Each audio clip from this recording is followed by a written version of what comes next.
We'll do it all. Everything on our own.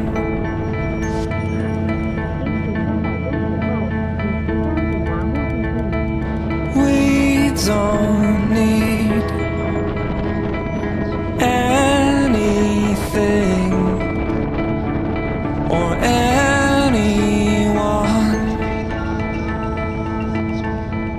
If I lay here,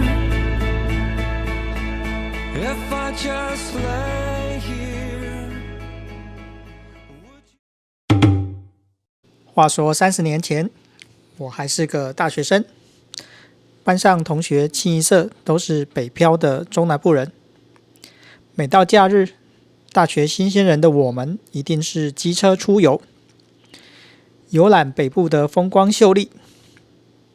其中一趟印象深刻的是我们一行7个男生，在刚升上大2服刑完成功岭大专集训2个月的暑假后，头发还没有长长，花了2天1夜的周末，骑行了一趟北宜北横，绕行了北部一大圈的机车旅行。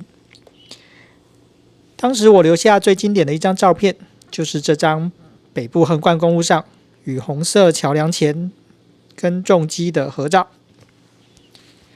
然而由于年代已久，当时的底片相机只有记录少少的画面，连这座桥是哪一座，到底在哪个地方，还要花一番功夫搜寻一下。印象中应该是北横公路上最美的一座桥梁。拜现代网络搜寻资料方便之赐，终于找到了，原来是当时的巴陵桥。1966年建立单孔式的吊桥，现在已经被2005年完成的钢梁式新巴陵大桥所取代。虽然新的巴陵大桥也相当壮阔，然而在我记忆中的巴陵桥却是这座旧的红色吊桥。去年我还特地开车来找，竟然还是高空弹跳的场地。今年好不容易终于空出了一点时间，安排了2天1夜的北横怀旧之旅。刚好朋友换了新的车，于是就决定了路线。第一天是由日月潭上武岭，跨过中横梨山到北横宜兰，隔天一早再跨过北横，走西滨快速道路回到高雄，等于是用2天1夜的时间来完成这趟北横的机车旅行。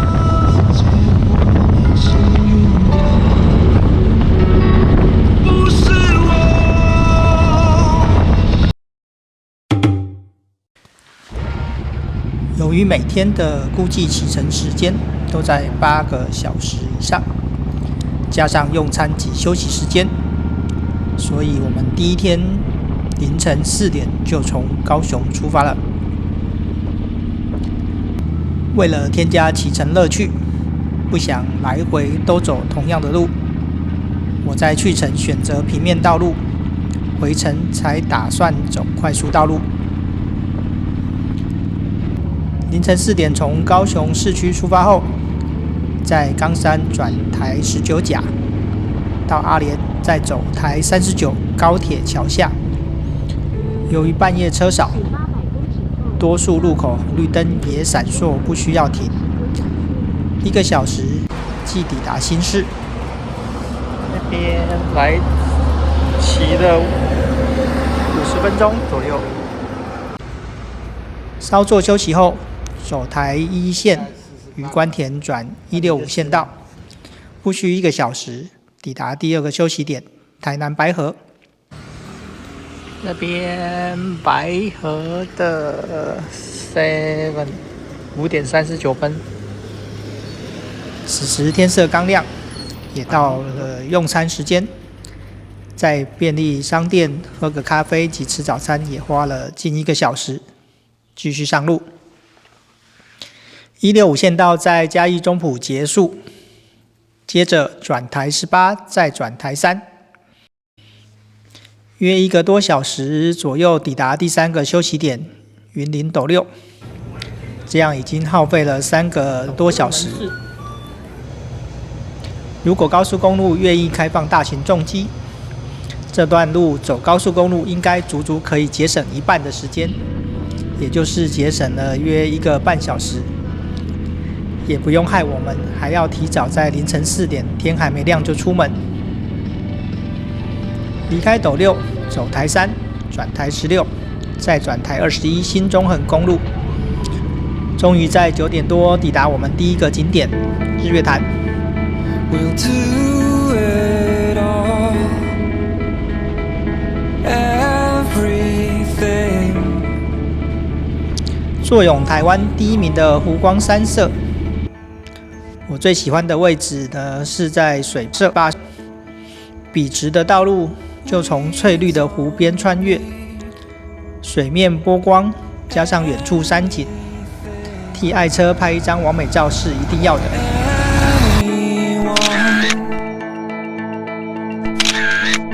If I lay here, 离开日月潭，在埔里补满汽油，走台14，随即转往清境农场。原本预计在清境农场休息，但没想到非假日跑山的人还是不少，在一堆慢车中骑到厌世。早在仁爱国小旁边的全家就开始哈意了。喝了咖啡提神后，继续上山。往湖里这条路，在我开始骑重机后这10年，已经被我跑过了超过上百次。不过骑重机经过这里应该只有5次左右而已啦。原因是因为我骑了重机后，开始认识爬百岳的山友。后面的7、8年中，为了爬山，每年都走这里台14甲，来回不下数十次。这样子合计起来，应该是超过100次了。 just forget the world. Forget what we're told before we get too old. Show me a garden that's bursting into life. Let's waste time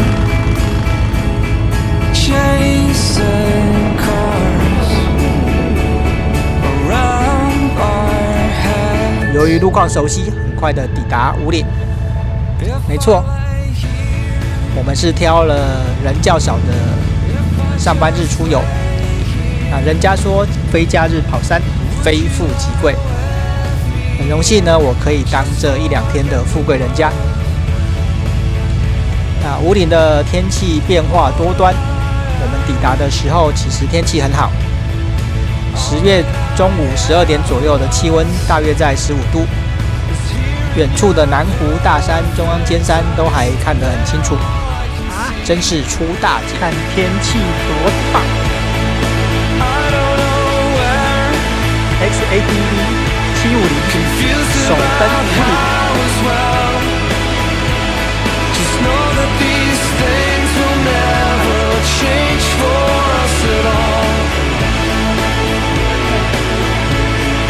If I lay here, 这边从看这边啊， if I just lay 如果要跑武岭 here, 住松雪楼其实是最棒的。 would you lie 不过武岭只是我们这趟旅程的附属目标， just forget the world. 所以站上武岭亭拍拍照就准备离开。记得在武岭直播上截取画面了，别有一番趣味。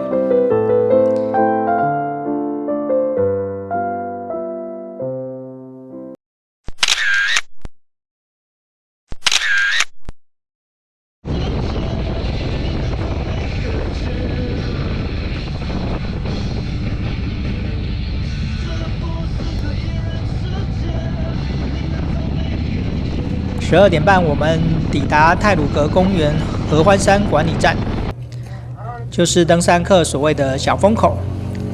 这里通常是为了爬合欢北西峰的登山客休息的地方。那因为爬山，我才发现这个好地点。停车空间更大，配着商店美提供景的商品热食也比合欢山游客中心的3158还要丰富很多。小风口、客满，看看吕文志吃啥？也有卖肉粽，大家熟知的官员加油站肉粽哦，我吃起来跟这里的是一样口味的。150加这个，又有凉爽的天气，与奇来山、屏风山等大景相伴。简单的午餐，但是有100分的风景。多你30块。一大堆外国人。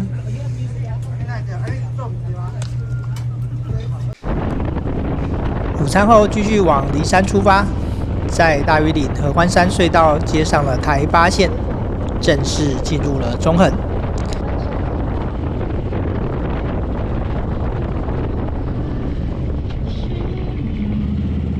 沿着台8线继续走22公里。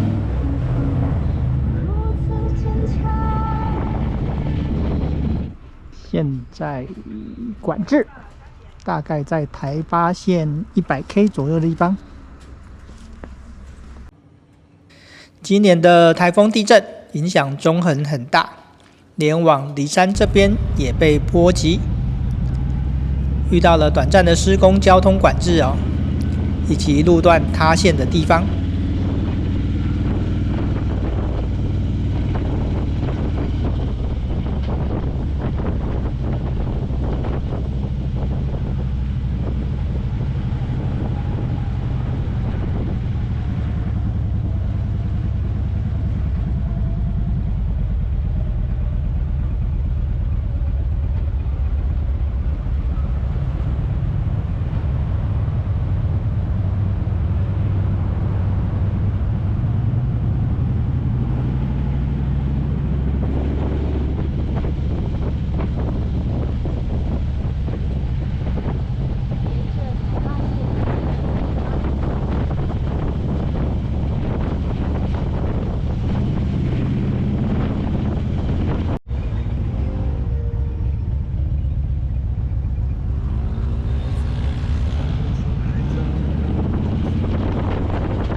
但是最重要的台8线88公里地标，一定要记得拍照纪念。这里停车空间不大，拍完照我们继续前进。梨山是中横的一大景点，不过我们下午到达时云雾稍多，雪山山脉的大景已经被云雾都遮蔽起来了。那雪山山脉我来过好几次。天气好时，从梨山望过去哦，山景不输合欢山。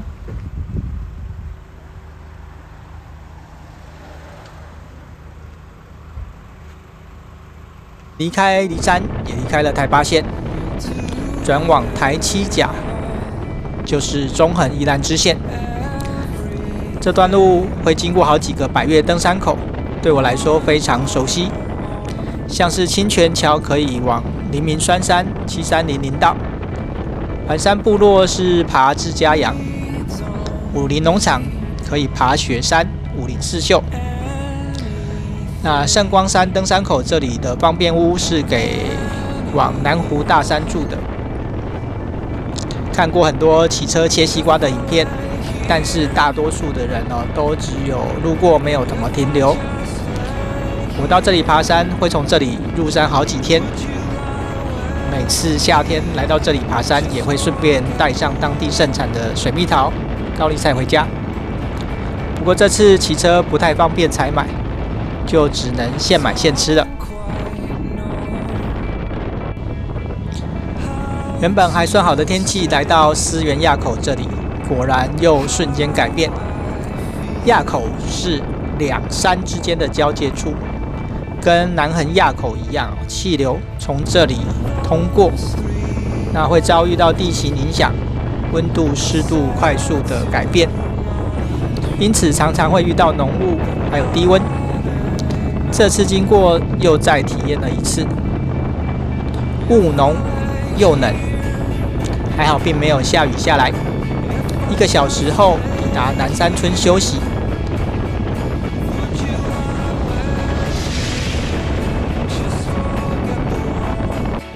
之前爬山从南部上来，大多在梨山、环山部落补给休息。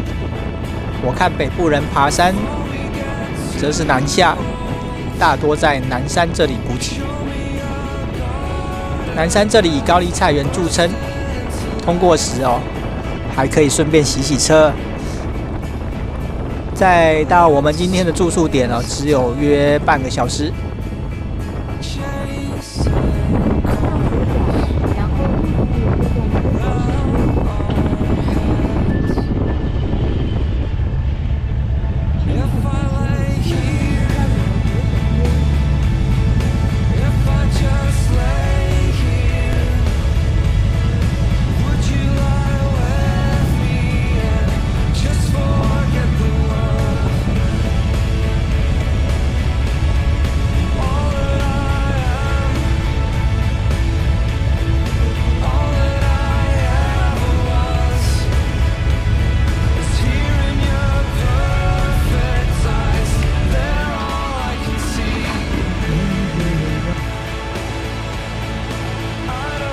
南山村高丽菜园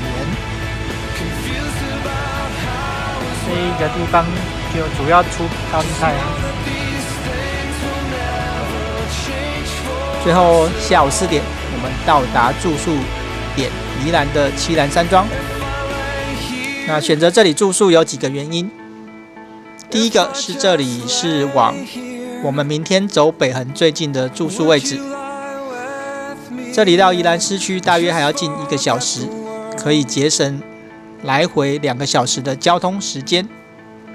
第二，这里是历史建筑，还可以使用国礼卡。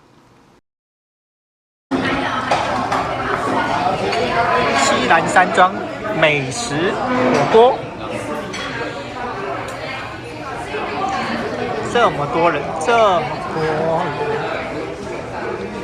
那七兰山庄可能比我的年纪还要老，网络查不到具体新建的时间，只知道民国60年代应该是七兰林场的招待所。那80年代呢，则是救国团在这边经营。现在已经改由私人来承包经营，建筑呢看起来有点年份，但是房间还算干净。这里的员工还算热情，就像评价里面说的一样，会来找你闲话家常。吹萨克斯风的。那原本以为非假日又是有点旧的饭店，住宿人潮应该不多，结果看起来游客还是不少。都一个人。那夜晚的七兰山庄灯光打上去，还真的有点在欧洲度假的错觉。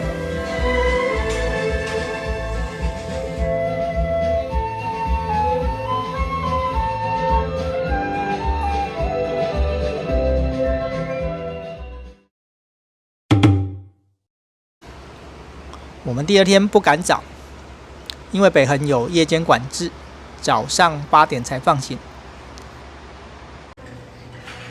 所以想用好七兰山庄的早餐，再到山庄后面的小泰山步道绕行1圈。小泰山步道全长2公里正常速度走也要花1个小时。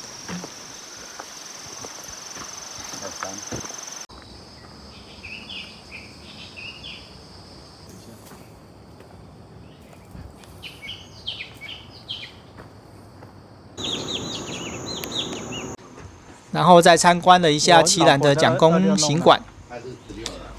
我是民国60年代出生的，刚好是蒋公去世的年代，所以这里的一切甚至比我还要老。前总统蒋公陵，蒋夫人寝室，还有浴室哦。马桶不能用哦。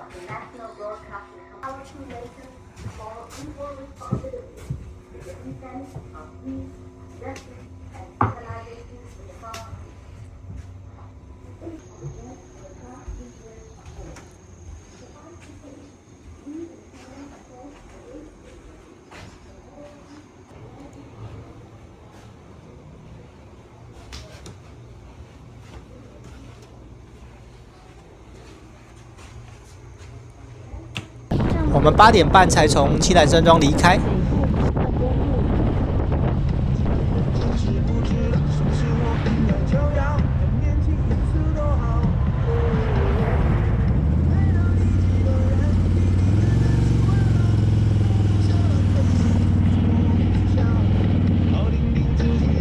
约10多分钟就抵达北横的台7线77公里处打卡。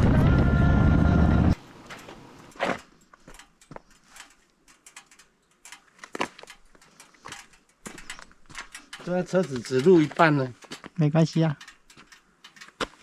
不然人家再赚钱。你再进来一点。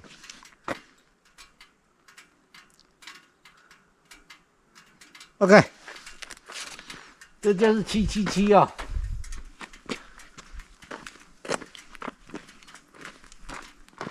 跳一张吧。你要跳的哦、啊，你要跳的是不是？跳啊！你要用连拍哦。好了，预备，好了没？好，开始跳。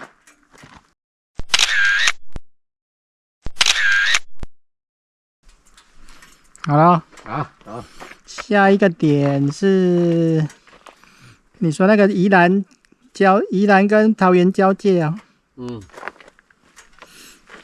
中间会经过明池，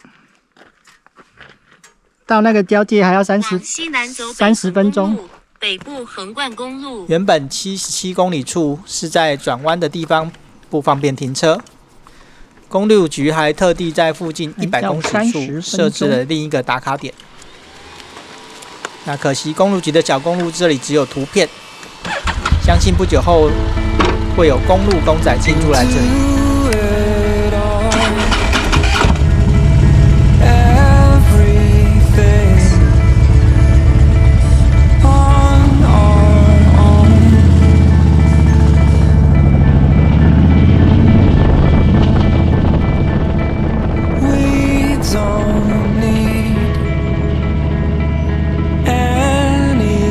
北横公路接下来是越攀越高，最美的景点应该是明池森林游乐区。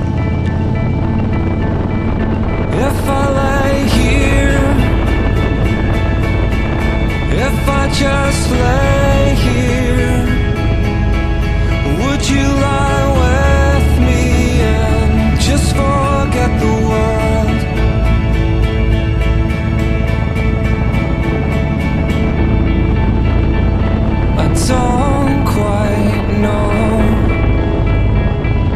how to say how I feel.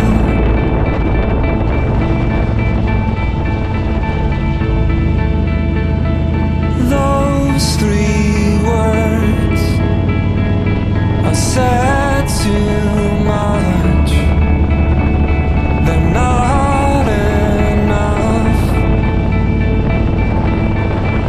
if I lay here,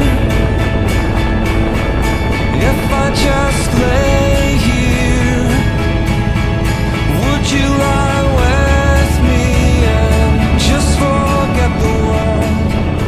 去年特别从桃园开车过来探路，就顺道把明池也逛了逛，但是我没走到后半程，所以这趟骑车来才把宜兰这段补上。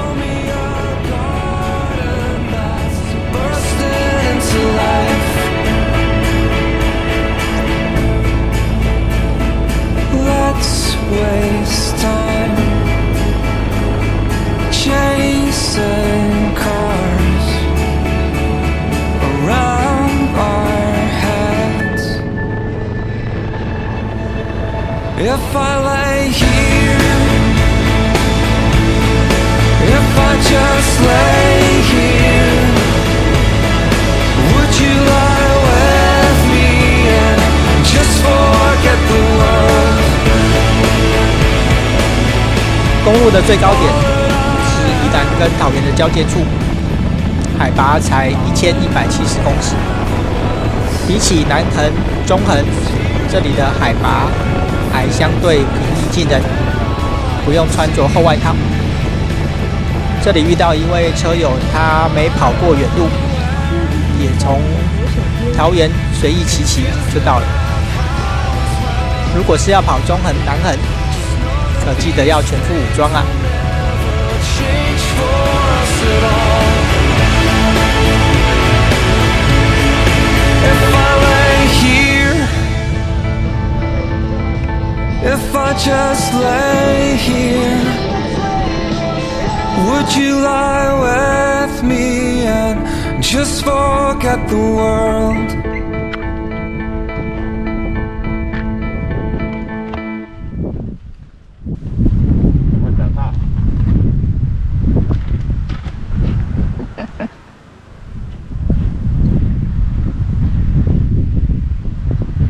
站在石头后面啊！我站在石头后面啊！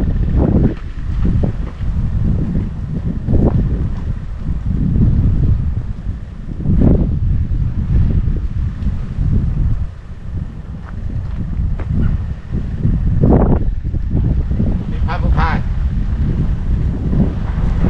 要帮你们2个拍啊？好啊，等一下。嘿嘿嘿。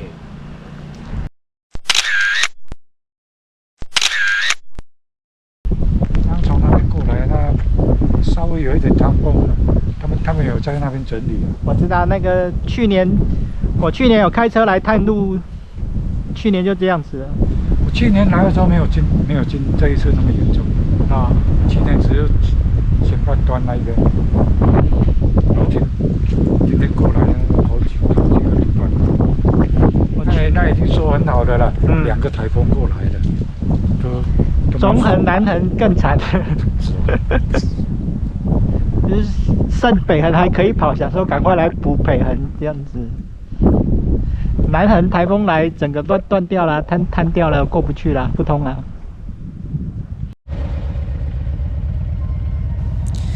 接下来在桃园的路段就会经过北横施工的管制区，相比中横、南横，最近台风地震对这里影响相对较小。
远远看到一座宏伟的红色拱形桥梁，就顺便记录下来。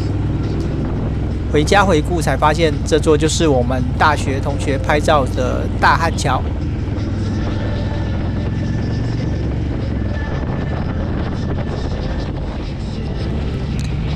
另外还有一座罗浮桥比较有名，也是相同的建筑形式。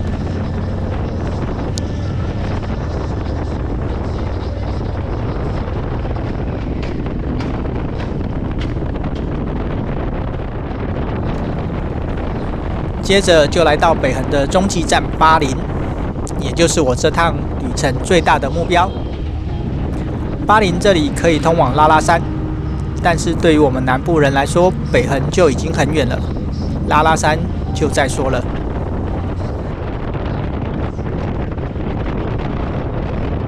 然后映入眼帘的是巨型钢梁粉红色的巴林桥。巴林桥长220公尺，桥面35公尺，相信大家骑车经过都会对此留下深刻印象。但30年前的我们走的并不是这座新型大桥，而是隐身在一旁的巴林旧桥。新桥当时根本还没盖好。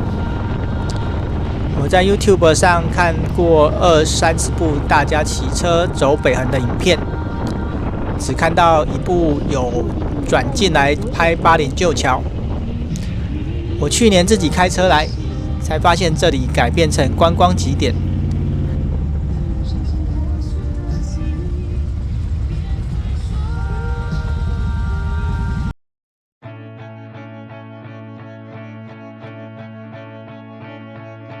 隧道内有一些陈列展示物，隧道口也设置休憩椅跟展望台。这里不只留着我们30年前红色的旧巴林吊桥，更有更早在日治时代的吊桥头与纪念柱。非常推荐大家不要只是在新桥那边吃烤香肠、水蜜桃，也可以停车进来旧桥这边走走。我的30年前回忆中的重机照，事隔30年后，终于可以完成新的版本了。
从巴林如果继续走北横，会往桃园方向。Google 地图则建议我们走往新竹方向。我研究后除了罗浮到马武都的台118县道，也就是罗马公路外，还有巴林通往竹东的桃113乡道。沿着裕丰道路继续走22公里。最后我选择了这条裕丰道路，一个原因是这里回高雄比较顺路，另外一个原因是这里会经过渔老景观台。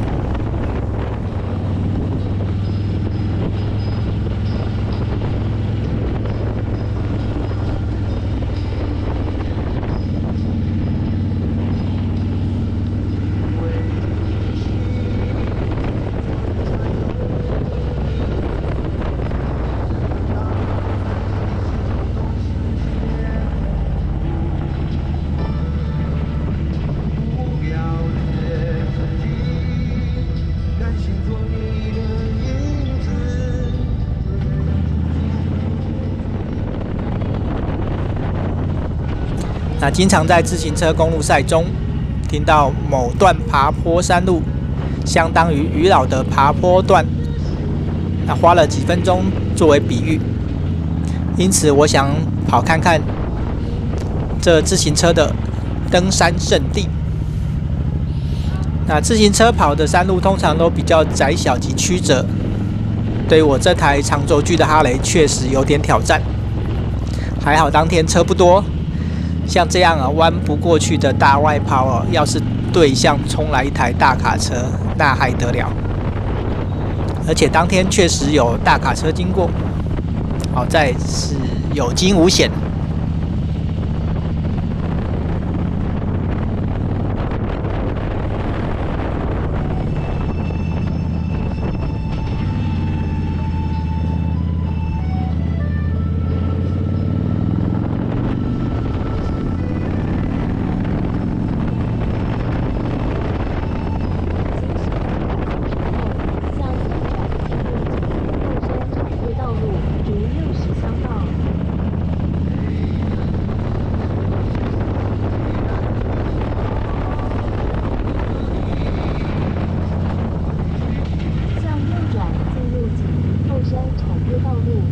其实这个大路口从导航提示中已经准备好要大右转了，但是上坡加上速度慢，实在是压车压不下去，真的让我体会到什么叫做弯不过去了。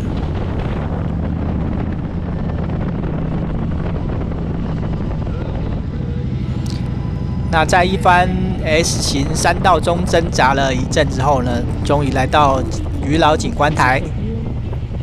我查了一下，这里海拔只有1450公尺，但还是比北横公路的最高点还高。一般游客往司马库斯会从这里经过休息。渔老景观台。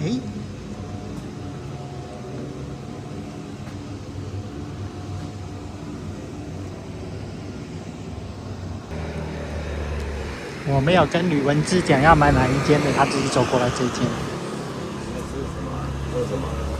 哇，臭豆腐一份，他的臭豆腐只有3块而已。酥炸臭豆腐。然后人家说他的那个炒饭很好吃，马高香肠炒饭。所以我们要吃什么？午餐了吗？点一份炒饭，我们2个分好了。好。那臭豆腐1人1份。好。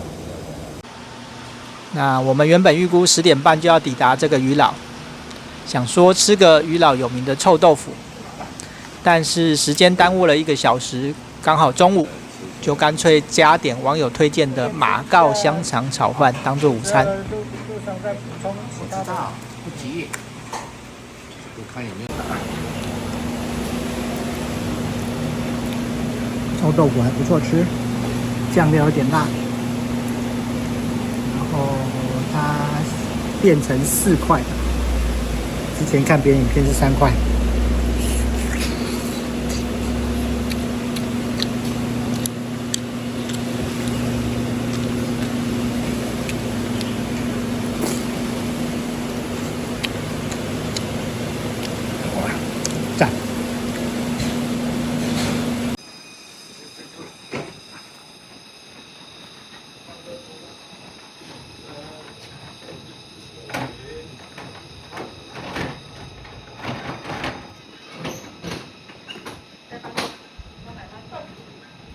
等下午下来再上。爸又跟着跑啊！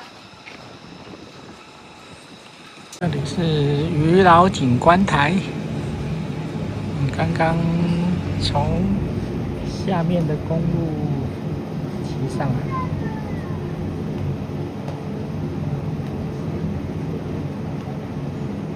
那边应该是玉峰大桥吧。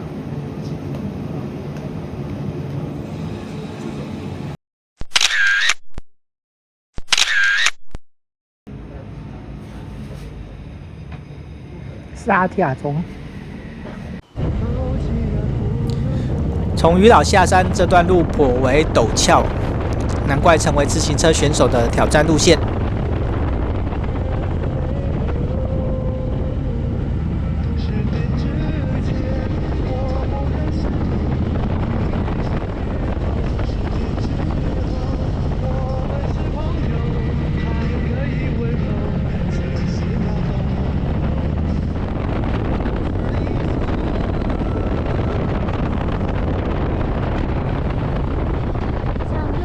进入梅花道路，逐60乡道。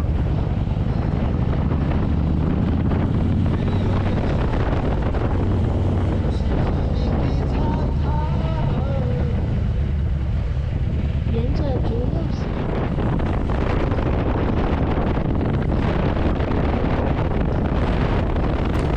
那我们在竹东休息一下后，随即接上台68快速道路，很快就转往西滨台61了。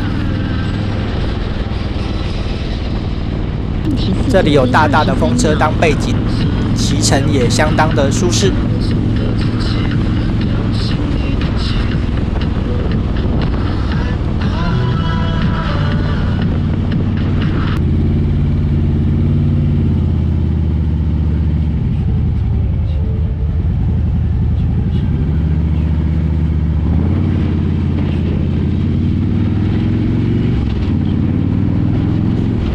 约莫1个小时后，我选择了白沙屯妈祖庙当休息点。南部的北港、鹿耳门等妈祖庙去过不少次，然后你即将耳闻有粉红超跑的白沙屯妈祖庙，我还真是第一次来。你已到达目的地。我想我应该，我真的不会喜欢你。我不喜欢。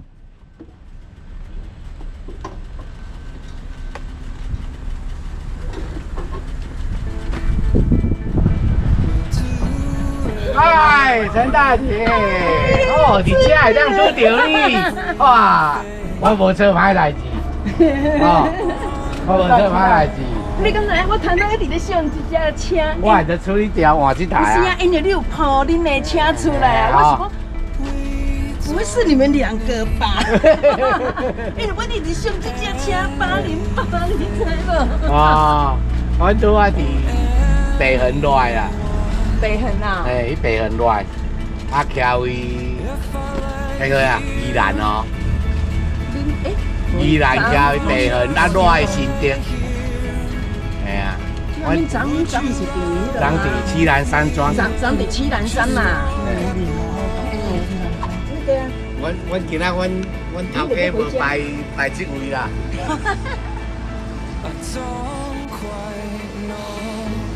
在此感谢神明保佑，这趟30年的时光追溯之旅能顺利完成。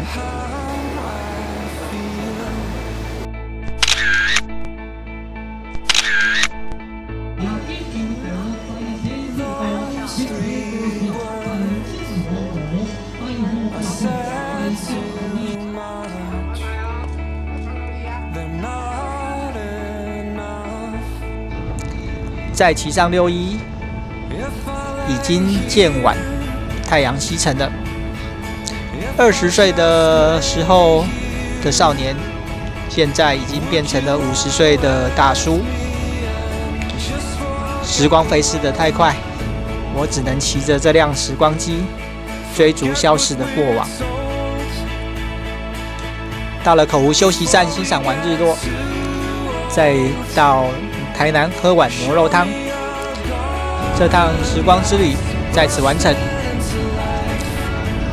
旅程中一直在思考，打算卖掉这台在我手上8年、已经10年车龄的哈雷重机。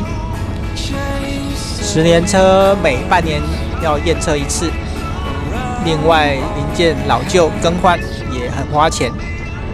老哈雷随着这趟怀旧的旅程也要告别了，而我还要持续开启新的篇章。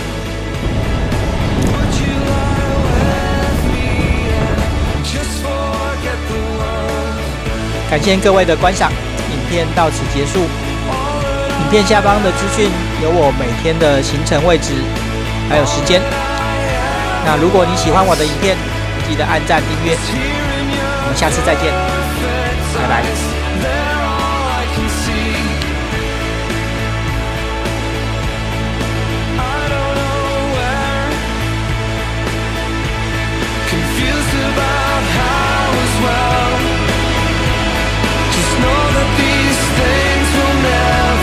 Change for us at all.